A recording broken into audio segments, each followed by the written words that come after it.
Oh my God. I got another one in case. Oh, you do? Good. Yeah. It's not a good one. There you go.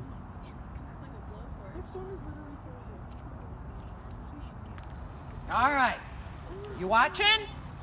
No.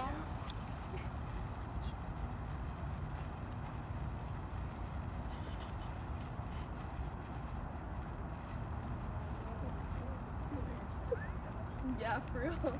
Oh.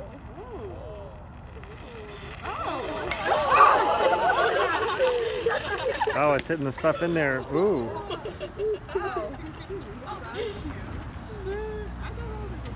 Yeah, so it's sparking still because, yeah, we got to stay away from it Yeah.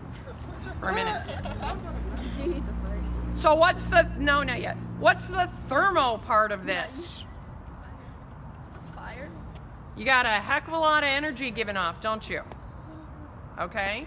So when we're talking thermochemistry, we're talking about the energy exchanges now that are going to take place because of chemicals coming together.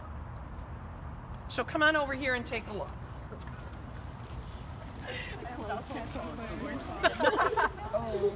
Oh, damn. Okay? So this is called the thermite reaction. The thermite reaction is a classic reaction.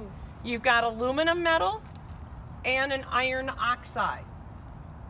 And in the process, you have an oxidation reduction reaction where molten iron comes out of it. So that blob that you saw drop was liquid iron. And this is the iron now. See how it's gray and metallic looking? Okay, and it's still hot. Okay, we're talking 1500 degrees there. A little over 1500 to get iron to melt.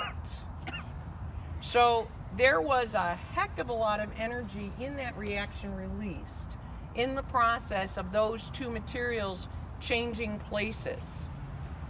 And then there was so much energy released that it was enough to melt the iron. And you got a ton of energy in those sparks. You've got a ton of energy that you can feel in terms of heat, which is why I need the Mickey Mouse. Okay? So when I carry this back to the room, okay, I don't burn myself. So thermochemistry, right there. Now here's something interesting to look at. Did this reaction happen on its own? What do we have to do? Okay, we had to give it some energy. So we had to give it a kick. Did I have to stay here the whole time though? Eventually, you give it a kick and it goes on its own. So that's the part that's called spontaneous. Okay?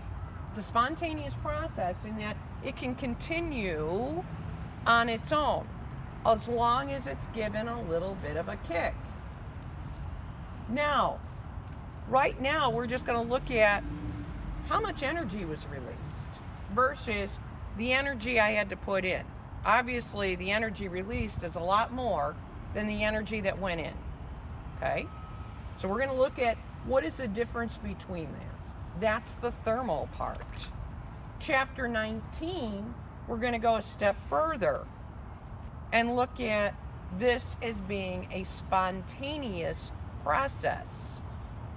Even though it doesn't happen when I had it in the flower pot, and I can store these chemicals in my storeroom with no problem.